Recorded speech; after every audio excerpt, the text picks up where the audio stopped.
Bonjour à tous, alors aujourd'hui je vous propose un exercice sur le théorème de Pythagore. Donc c'est un exercice qui est tiré du sujet de Nouvelle-Calédonie qui est tombé en décembre 2019. Je t'invite donc à faire cet exercice, donc de mettre la vidéo en pause et lorsque tu auras terminé, de mettre la fonction play afin de pouvoir voir la correction avec les explications. Donc je suppose que tu as eu le temps de faire cet exercice, donc nous allons corriger cela ensemble. On nous dit quoi? On nous dit que Thomas attache son cerf-volant au sol au point T. Il fait 20 pas pour parcourir la distance TH. Un pas mesure 0,6 m. Le schéma ci-contre illustre la situation. Il n'est pas à l'échelle. Montrer que la hauteur CH du cerf-volant est égale à 9 m. On nous dit aussi que les points T, C et E sont alignés, que les points T, H et S sont alignés. On nous dit que TC mesure 15 mètres. Donc déjà, on remarque qu'on a des informations qui sont importantes. C'est cela, les informations importantes. D'accord? Donc, on va reporter ce qu'on nous donne. On nous a dit que TC mesure 15 mètres. On sait que 20 pas, ça correspond à la longueur entre T et H, donc la longueur TH. Donc, on nous dit qu'un pas correspond à 0,6 mètres. Donc, ce qu'il faut faire, c'est déjà calculer la distance TH, mais en mètres. Donc, comment on va faire? Eh bien, on va calculer grâce aux données qu'on vient de nous donner à l'instant. Alors, on a TH, on sait que c'est 20 pas. Donc, déjà, on va écrire que c'est 20 pas. Et on sait, d'après l'énoncé, qu'un pas correspond à 0,6 mètres. Donc, on va faire fois 0,6. Ce qui va nous donner, alors, 12 mètres. Ensuite, on peut reporter ce qu'on vient de trouver ici dans notre figure. Donc là, on a 12 mètres. On sait quoi d'autre? On remarque ici que notre triangle CTH, il est rectangle en H. Et en plus, on cherche la longueur CH.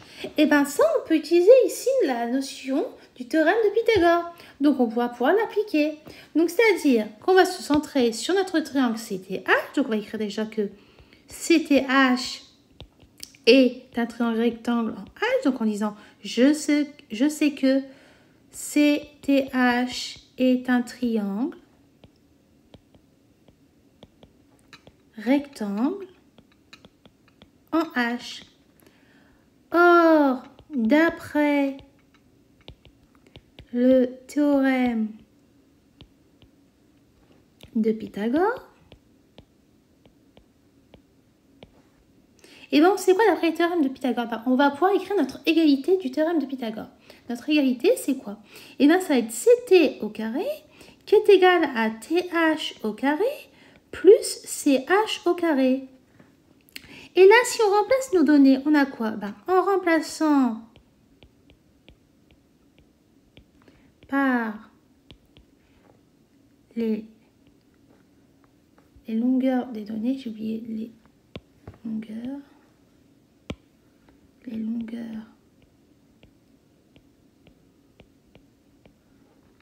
données, on a, donc ici on sait quoi? On sait que CT est égal à 15, donc on va pouvoir écrire 15 au carré. On sait aussi que TH, d'après ce qu'on vient de calculer juste ici, on sait que TH mesure 12 mètres, donc on va écrire 12 au carré, plus CH au carré, c'est ce qu'on cherche. On sait que 15 au carré, ça correspond à 225, donc on va pouvoir écrire que 15 au carré, qui est égal à 225, on va écrire 225. On sait que 12 au carré, c'est égal à 144, et CH au carré, on ne sait pas. Et on sait aussi, pour calculer CH au carré, tu vas devoir faire 225 moins 144. Ce qui va nous donner que CH au carré est égal à 81. Mais attention, nous on ne cherche pas à avoir CH au carré, on cherche à avoir la longueur de CH. Donc pour cela, tu vas devoir utiliser la racine carrée. Donc on va écrire racine carrée de 81. Et racine carrée de 81, on le sait, c'est 9. Donc ce qui nous donne que CH est égal à 9 cm. Et c'est très bien. C'est ce qu'on cherchait à avoir. Donc, on a pu résoudre notre problème. Donc, on a pu montrer que la longueur CH du cerf-volant est bien égale à 9 mètres. Voilà, donc j'espère que ces explications étaient utiles pour toi, que tu as pu comprendre comment résoudre cet exercice. Et je te dis donc à bientôt et au revoir.